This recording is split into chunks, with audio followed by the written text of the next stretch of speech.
Hello दोस्तों, एक बार फिर से स्वागत है आपका दृष्टि आईएएस के news on map world program में। मैं हूं केवल आपके सामने और इस प्रोग्राम में आज हम बात करने वाले हैं बीते एक सप्ताह में चर्चा में रही प्रमुख जगहों के बारे में, वह भी मानचित्र पर आधारित प्रश्नों के माध्यम से। शुरुआत करेंगे हम बीते सप्ताह आपसे पूछे गए अभ्यास प्रश्न के माध्यम से, लेकिन उसके पहले एक जरूरी सूचना। और जरूरी सूचना क्या है कि जिसका आप सभी को था इंतजार, वो घड़ी आ चुकी है। ऑफर आ चुका है और वह ऑफर है स्पेशल, क्योंकि 20 से 50% तक का डिस्काउंट आपको मिलने जा रहा है गणतंत्र दिवस के शुभ अवसर पर। और इस डिस्काउंट का लाभ आप कब से कब तक उठा सकते हैं? 21 से 25 जनवरी तक। और डिस्काउंट मिलेगा किसमें? दृष्टि आईएएस के दृष्टि लर्निंग ऐप पर जितने भी मौजूद कोर्स हैं, online course, pen drive course और टेस्ट सीरीज, उन सभी पर आपको 20 से 50% तक की आकर्षक छूट मिलने वाली है।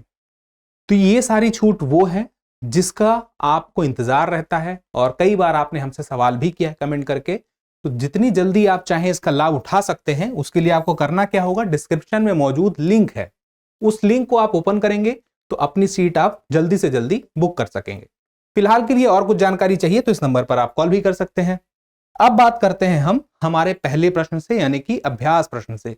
सवाल देखिए, यह जलवायु प्रदेश 50 से 65 डिग्री उत्तरी अक्षांशों के बीच महाद्वीपीय क्षेत्रों में पाया जाता है।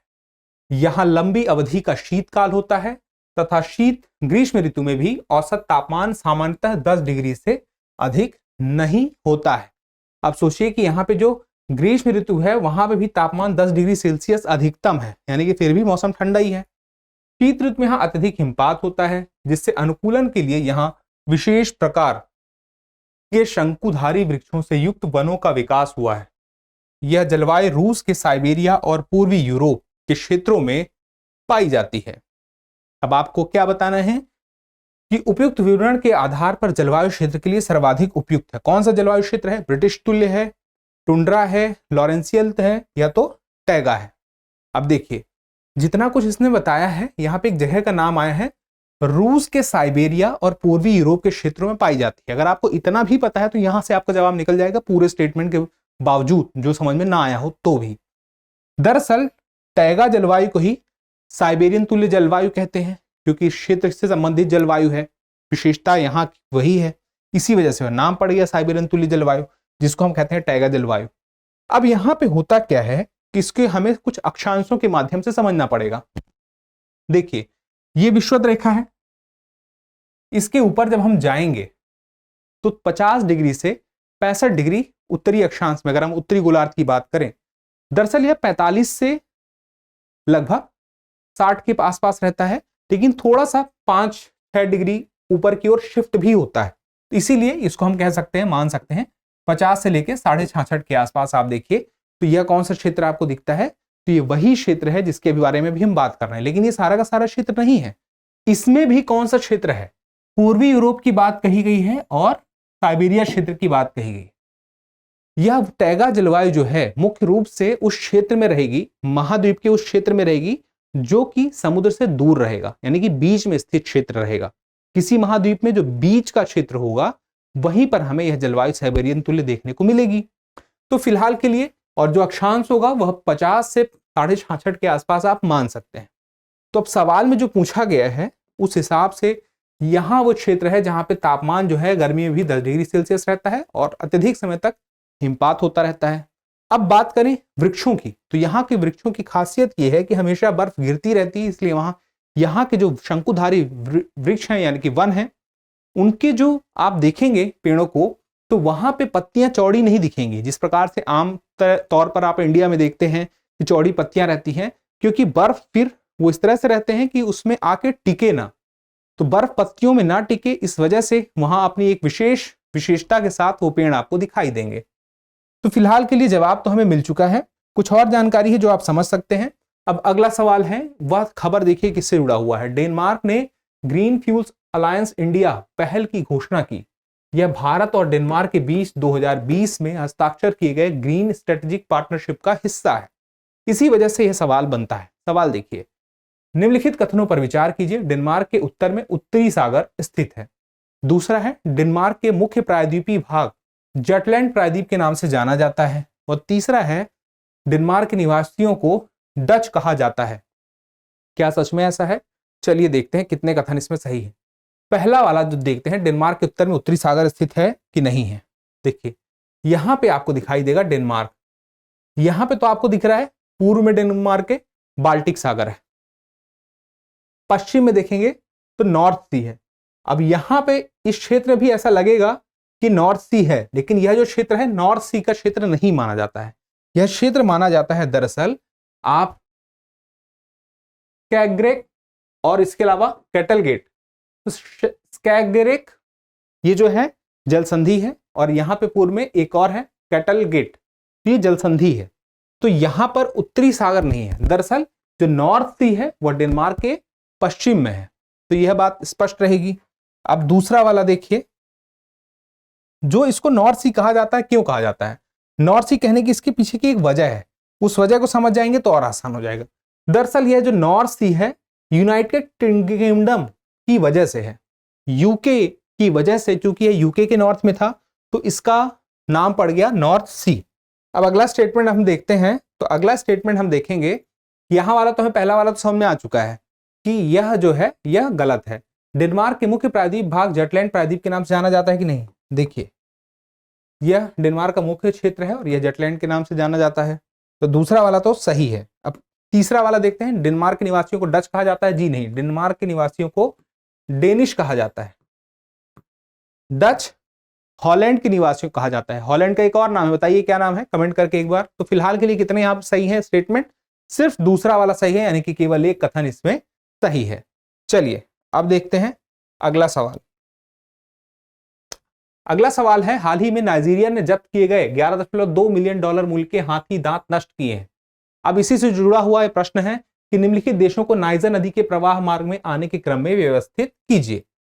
4 देखिए क्षेत्र हैं, माली, नाइजर, बेनिन और नाइजीरिया। आपको सही क्रम में व्यवस्थित करना है, और नदी का प्रवाह जिस दिशा में होगा, नाइजर पश्चिम से पूर्व की ओर चलती है, तो इस दिशा के आधार पर हमें देखना है। अब चलिए देखते हैं क्या है। अब आप देखेंगे तो दरअसल 5 देश ऐसे हैं जिनसे यह नदी जाती हुई दिखाई देती है। तो आप देखिए पहले नंबर पे गिनी हो गया, दूसरे नंबर पे माली हो गया, तीसरे नंबर पे नाइजर हो गया। फिर यह जो नदी है देखिए नाइजर नदी, यहां पे नाइजर जो है बेनिन के साथ सीमा बनाती है। तो नाइजर के बाद हम किसको मानेंगे? बेनिन को मानेंगे, और बेनिन के बाद फिर हम मानेंगे नाइजीरिया को। तो अब हमारे पास जो ऑप्शन है उसमें देखिए 4 ही है, माली, नाइजर, बेनिन और नाइजीरिया। तो सबसे पहले देखिए माली, माली के बाद नाइजर, नाइजर के बाद जो हमने बताया सीमा बनाता है बेनिन के साथ, फिर नाइजीरिया। तो इसी क्रम में हमें दिखता है जिस क्रम में यह दिख रहा है, यानी कि 1 2 3 4, यानी कि ए हमारा सही उत्तर हो गया। चलिए अब देखते हैं हम अगला सवाल। अब अगले सवाल से जाने के पहले आप चाहें तो एक बार इसको और स्पष्ट तरीके से देख सकते हैं कि किस तरह से शुरू में गिनी में था, फिर उसके बाद यह नदी नाइजर नदी माली में पहुंचती है, और उसके बाद फिर यह नाइजर में पहुंचती है, फिर बेनिन के साथ यहां पर सीमा बनाती है, तो बेनिन हो गया, फिर उसके बाद आगे जाती है कहां पे? नाइजीरिया में। तो इसका मतलब क्या हुआ? गिनी तो था ही नहीं, तो माली, फिर उसके बाद हमारा नाइजर, फिर बेनिन, फिर नाइजीरिया। चलिए अगला सवाल है, एक मोस्ट वांटेड कैदी है, वह जेल से फरार क्या हुआ है? पूरे देश में एक तरह का आपातकाल लग गया है, और देश का नाम क्या है? इक्वाडोर है। तो इसका मतलब बहुत बड़ा ही अपराधी होगा। चलिए उससे जुड़ा हुआ एक सवाल देखते हैं, निम्नलिखित पर्वत चोटियों अवस्थिति पर विचार कीजिए। चोटियां कौन सी है? माउंट कोटोपैक्सी है, माउंट चेम्बोरोजी है, माउंट एकोंकागुआ है, और माउंट मैककिनले है। चलिए आपको बताना है इक्वाडोर में कितने इनमें से अवस्थित हैं। 4 पर्वत चोटियों में से कितनी अवस्थित हैं? मुझे तो पता है, चलिए मैं ऑप्शन देता हूं, आपको आइडिया देता हूं कि 2 हैं। ये पहचान लीजिए 2 कौन सी हैं। मैंने बता दिया केवल 2 हैं। अब अगर आपको अंदाजा है बिना तुक्का मारे तो अब बहुत अच्छी बात है, क्योंकि अगर आपको ये भी नहीं पता है ना कि वो 2 कौन सी हैं, तो ये भी पता हो कि वो 2 कौन सी नहीं है तो भी काम चल जाएगा। चलिए देखते हैं कैसे। देखिए यहां पर उस देश की बात हो रही है, कौन से देश की बात हो रही है? आपके सामने है इक्वाडोर। अब यहां पे देखिए चिम्बेराजो है और कोटोपैक्सी है, ये हमें इक्वाडोर में मिल जाते हैं। अब देखिए चिम्बेराजो और कोटोपैक्सी हमें मिल गए, ठीक है, कोई बात नहीं, ये दोनों मिल गए हैं। लेकिन अब बाकी के 2 कहां पे हैं? तो यहां पे देखिए अर्जेंटीना और चिली के बीच में एक आपको एकांकागुआ दिखेगा। ये दक्षिण अमेरिका का सबसे ऊंची पर्वत चोटी है। अब ये तो आपको मिल गया एकांकागुआ, कहां पे है? दक्षिण अमेरिका में है, और चिली और अर्जेंटीना के बीच में है। ठीक है, कोई दिक्कत नहीं है। अब देखिए माउंट मैकिनले या देनाली, ये कहां पे है? इसको भी देखते हैं। ये आपको मिलेगा यहां पर उत्तरी अमेरिका में, अलास्का में। तो यहां पे आपने देखा मैकिनले आपको बहुत दूर लेकर आया है, उत्तरी अमेरिका में लेकर आया है। अब आप ऑप्शन पे जाइए, तो ये हमें मिल गया यूएस में, ये चिली अर्जेंटीना के बीच में, यही दोनों मिलते हैं। हमारा जो सवाल था इक्वाडोर के लिए, तो कितने हैं? केवल 2 हैं। ठीक है, तो आपको अंदाजा अगर होता ना कि हम जिन 2 की बात कर रहे हैं वो 2 बहुत खास थे। अब अगला सवाल देखते हैं। अगला सवाल है, हाल ही में UAE India comprehensive economic partnership agreement यानी कि यूआईसीसी को लॉन्च किया गया है, उस पर आधारित है। अब सवाल यह है कि एक व्यक्ति फारस की खाड़ी में होर्मुज जल संधि से प्रवेश करता है, वह फारस की खाड़ी के किनारों के साथ घड़ी की दिशा में इसकी एक परिक्रमा करता है और वापस होर्मुज जल संधि में ही अपनी यात्रा को समाप्त करता है। उसे मुख्य भूमि पर निम्नलिखित देशों के समुद्र तट किस क्रम में मिलेंगे? अब 4 देखिए मुख्य भूमि जो है देश, उनके समुद्र तट किस क्रम में मिलेंगे? जिस क्रम में यह पूछ रहा है कि वह फारस की खाड़ी के किनारों के साथ घड़ी की दिशा में परिक्रमा करता है। कहां से? होर्मुज जल संधि से प्रवेश करने के बाद। चलिए देखते हैं। अब आप देखें तो यह सबसे पहले जो पड़ेगा उसको यहां पे होर्मुज जल संधि पार करते ही यूएई पड़ेगा। फिर उसके बाद देखिए यूएई के बाद थोड़ा सा यह जो स्पेस आप देख रहे हैं कतर और यूएई के बीच में, ये सऊदी अरब का है। फिर उसके बाद ये आपको कतर पड़ गया। फिर इसके बाद थोड़ी जाएंगे आगे, सऊदी अरब फिर है लेकिन एक बार मिल चुका है तो काउंट हो गया है। फिर यहां पे आगे बढ़ते हैं तो कुवैत मिल जाता है। तो देखिए यूएई, सऊदी अरब, कतर और कुवैत। यूएई पहले नंबर पे ये आएगा, सऊदी अरब दूसरे नंबर पे आएगा, कतर तीसरे नंबर पे आएगा और कुवैत चौथे नंबर पे आएगा। ठीक है, तो इसका आंसर जो हो जाएगा 2 3 4 1। तो कहां पे है? 2 3 4 1 सी में है, यूएई, सऊदी अरब, कतर और कुवैत। ठीक है, अब चलिए अगला सवाल देखते हैं। हाल ही में इंटरनेशनल कोर्ट ऑफ जस्टिस में सुनवाई के दौरान दक्षिण अफ्रीका ने इजराइल पर फिलिस्तीनियों के खिलाफ नरसंहार करने का आरोप लगाया है। इसी वजह से यह सवाल महत्वपूर्ण है। और सवाल क्या है ये देखिए, निम्नलिखित कथनों पर विचार कीजिए। हम जानेंगे यहां पर दक्षिण अफ्रीका से जुड़े हुए कुछ अन्य जानकारियों के बारे में जो उसके नक्शे के अंदर हैं। जैसे भारत के अंदर क्या दिखता है आपको दिख जाता है बांग्लादेश भारत के नक्शे में, वैसे कुछ यहां पे भी है। देखिए स्वाजीलैंड चारों ओर से दक्षिण अफ्रीका से घिरा हुआ देश है। स्वाजीलैंड को क्या बोलते हैं? Kingdom of Swaziland. क्या कह रहा है कि दक्षिण अफ्रीका जो देश है उससे घिरा हुआ है पूरी तरह से। जैसे कि आप मान लीजिए कि जैसे मध्य प्रदेश है भारत में और वो कोई देश होता, उस तरह से घिरा हुआ कह रहा है। दूसरा देखिए लेसोथो दक्षिण अफ्रीका और मोजाम्बिक के बीच स्थित है। तीसरा है दक्षिण अफ्रीका 3 महासागरों को स्पर्श करता है। यहां पे दक्षिण है, ठीक है, अफ्रीका 3 महासागरों को स्पर्श करता है। अब आपको बताना है कितने कथन यहां पे सही है। पहला वाला देखते हैं, स्वाजीलैंड चारों ओर से दक्षिण अफ्रीका से घिरा हुआ है। अब आप देखिए जो स्वाजीलैंड है, स्वाजीलैंड आपको दिखाई देगा यहां पे, इसी को हम क्या बोलते हैं? स्वातिनी, किंगडम ऑफ स्वातिनी। तो आप देखिए यह जो है यहां पे वह किसके किसके बीच में है? वह मौजूद है दक्षिण अफ्रीका और मोजाम्बिक के बीच में, जबकि यह कह रहा है कि अंदर होना चाहिए। अंदर लेसोथो है। ये देखिए लेसोथो पूरा का पूरा दक्षिण अफ्रीका के नक्शे के अंदर है, किसी देश के साथ सीमा नहीं बनाता। लेकिन स्वातिनी को देखिए यहां पे, यह जो ग्रीन कलर आपको दिखाई देता है, ये जो मोजाम्बिक लिखा हुआ है, इसकी सीमा यहां तक दक्षिण अफ्रीका से लगती है।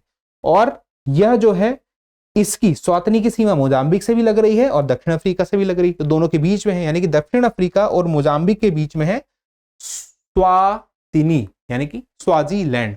और इसमें कहा है कि दक्षिण अफ्रीका से घिरा हुआ है पूरी तरह से, कोई और देश इसका मतलब टच नहीं कर रहा है। इसका मतलब स्टेटमेंट ये हमारा गलत है। और दूसरा देखिए लेसोथो है। लेसोथो के बारे में क्या कह रहा है? यह दक्षिण अफ्रीका और मोजाम्बिक के बीच में है, जबकि लेसोथो जो है वह दरअसल पूरी तरह से आप देखिए तो यह लेसोथो है और यह पूरा का पूरा घिरा हुआ है। अगर यह पूरा का पूरा घिरा हुआ है तो यह अफ्रीका और मोजाम्बिक के बीच में स्थित जो लिखा हुआ है यह गलत है।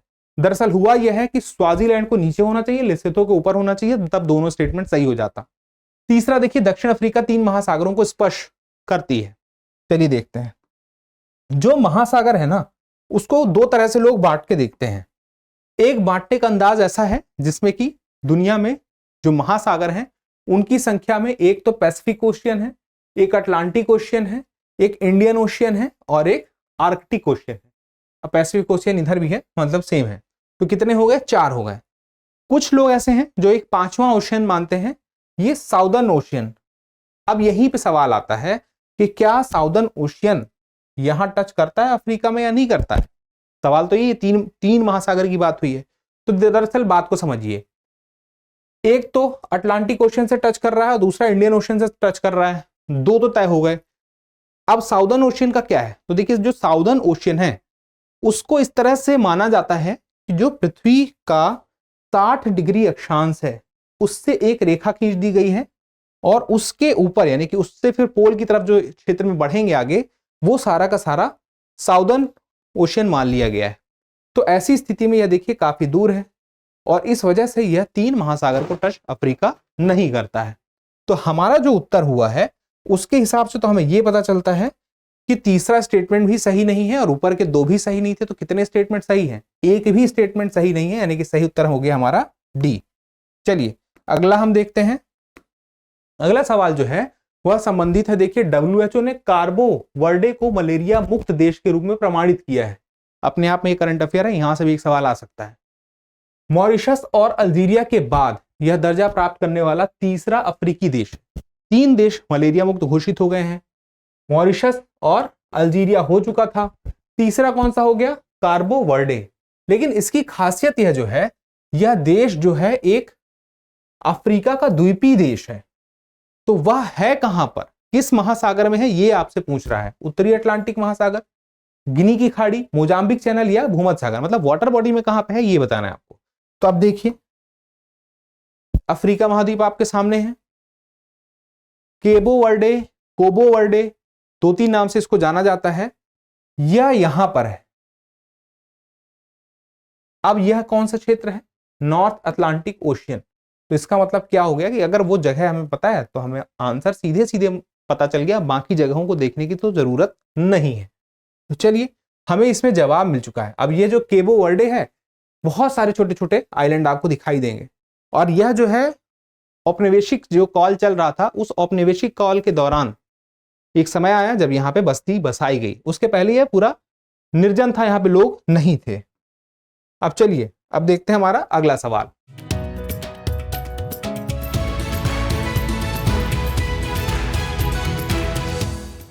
हाल ही में भारत ने अर्जेंटीना में लिथियम के अन्वेषण और खनन के लिए एक समझौते पर हस्ताक्षर किया है। सवाल इसी से जुड़ा हुआ है कि निम्नलिखित में से कौन सा देश वैश्विक रूप से लिथियम त्रिकोण के नाम से प्रसिद्ध देशों के समूह में शामिल नहीं है? वैश्विक त्रिकोण किसका है? लिथियम त्रिकोण है। आपने इसी तरह से कुछ और त्रिकोण सुने होंगे, गोल्डन ट्रायंगल, गोल्डन क्रिसेंट, वो किसी और उत्पाद के लिए थे। आपको अगर पता है, याद आ रहा है तो एक बार कमेंट करिएगा। अब इसी तरह से कोई और ट्रायंगल है जो आपको याद आ रहा है? बर्मुडा ट्रायंगल भी एक ट्रायंगल है। अब ये लिथियम त्रिकोण में 3 देश हैं जहां पर कहा जाता है कि दुनिया का कुल लिथियम जितना पाया जाता है दुनिया भर से, उसका 50% से ज्यादा इन 3 देशों में ही है। अब वो 3 देश यहां पे हैं और एक उनमें से नहीं है। तो कौन सा नहीं है यही देखना है। Bolivia, Chile, Argentina, Peru. तो हमें ट्रायंगल का पता होगा तो अपने आप पता चल जाएगा, और ये ट्रायंगल पता होने चाहिए। ये ट्रायंगल में एक तो हो गया बोलीविया, एक हो गया अर्जेंटीना, फिर एक हो गया चिली, और देखिए यह ट्रायंगल ऐसा बना है। अब थोड़ी सी इसको और बेहतर तरीके से देखते हैं। यह है वो ट्रायंगल, बोलीविया, अर्जेंटीना और चिली। यह देखिए मुख्य रूप से पहाड़ का क्षेत्र है और इस क्षेत्र के पास में मुख्य रूप से यहाँ इस पहाड़ के क्षेत्र में भी नमक के मैदान एक तरह के मिलते हैं। उसी जगह पर यह सारा का सारा लिथियम मिलता है। अब यहाँ पे देखिए, Bolivia, Argentina, Chile, Chile 11%, Argentina 20%, Bolivia 21%, 20 और 21 41 और 11 52% जो है लिथियम कुल दुनिया से मिलने वाले लिथियम का इसी लिथियम ट्रायंगल में मौजूद है। लेकिन यहां पे देश एक और देखिए आ रहा है, भारत 5.9। जम्मू कश्मीर क्षेत्र में भी लिथियम के बारे में जानकारी मिली है। वो डेटा अगर अपडेट होता है और उसमें जितना अनुमान लगा जा रहा है वो बढ़ोतरी होती है, तो भारत 5.9 में कुछ और हमें अमाउंट ऐड करना होगा, कुछ संख्या यह बढ़ जाएगी और अंदाजा है कि लगभग जितना अभी है उसका 2 गुना हो सकता है।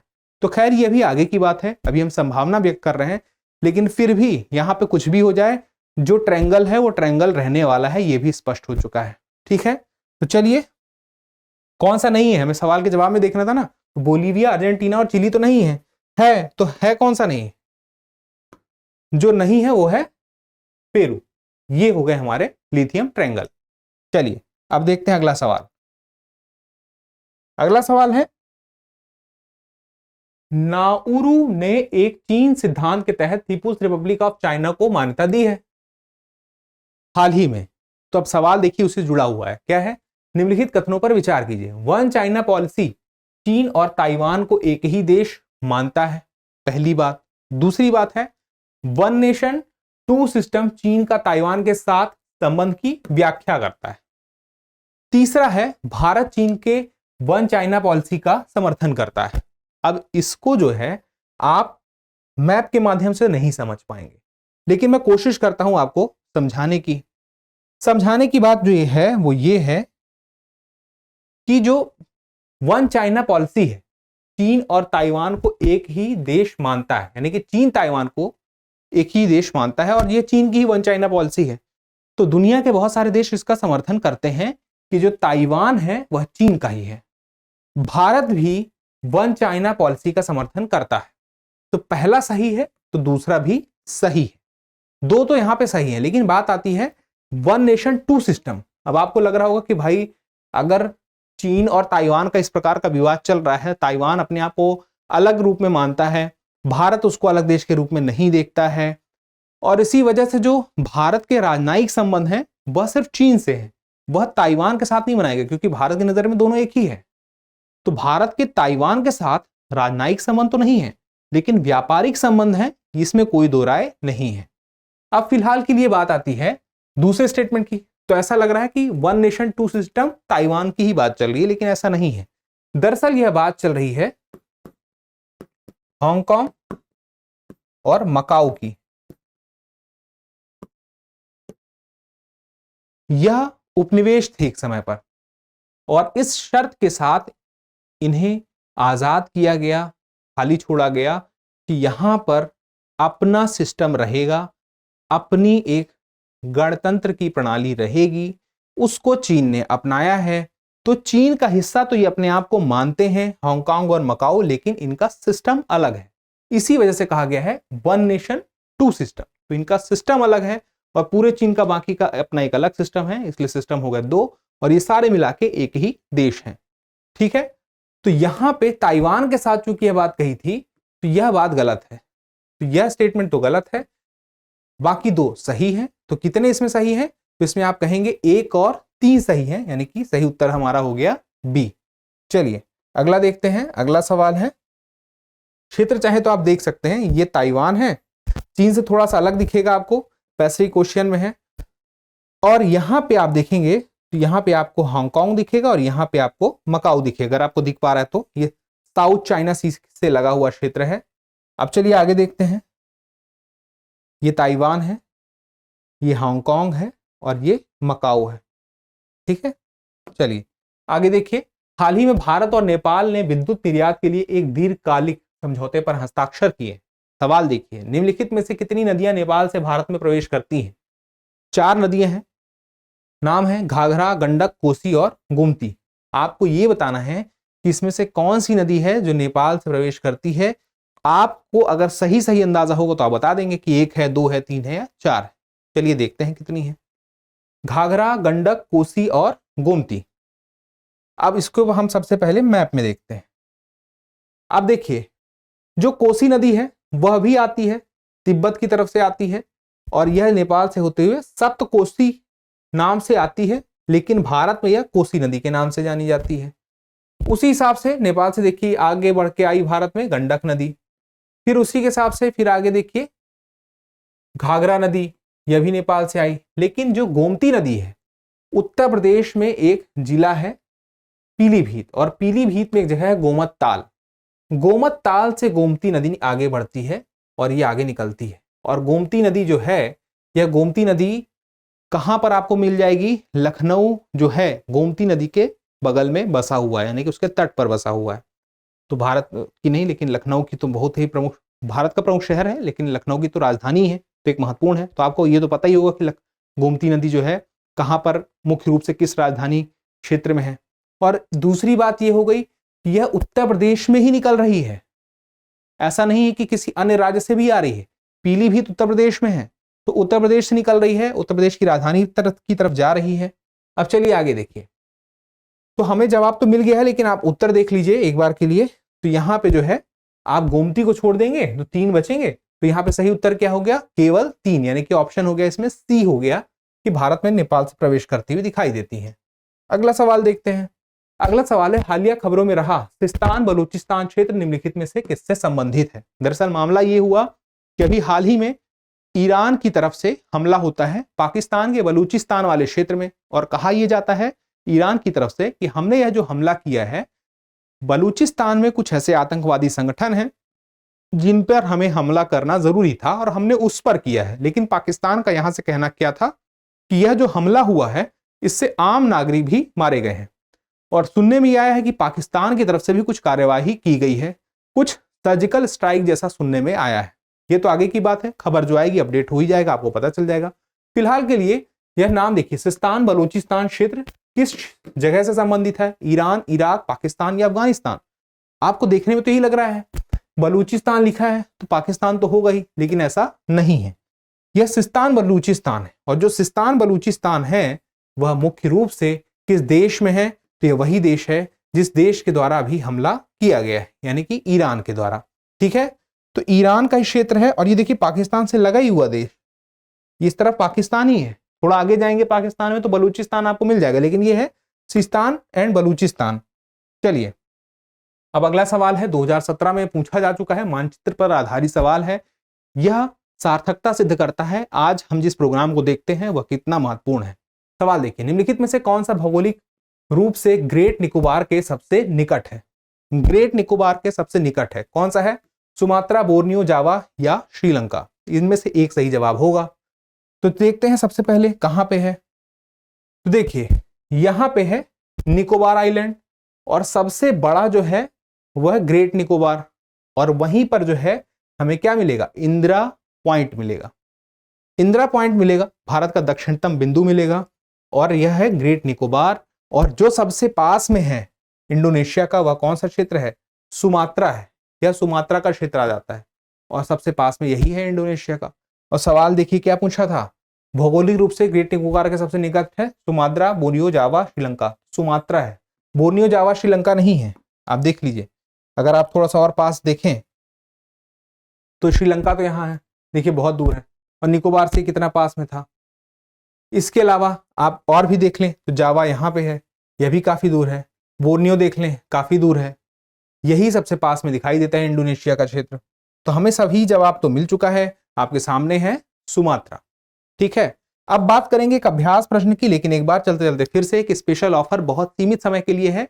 तो अगर आपके मन में विचार है, तैयारी करनी है ऑनलाइन कोर्स के माध्यम से, पेन ड्राइव कोर्स के माध्यम से, या टेस्ट सीरीज लगानी है, तो 21 से 25 जनवरी के अंदर अंदर आप ये डिस्काउंट का लाभ उठा लीजिए। दृष्टि लर्निंग ऐप पर मौजूद हैं सारे कोर्स जिसपे आपको डिस्काउंट मिलेगा।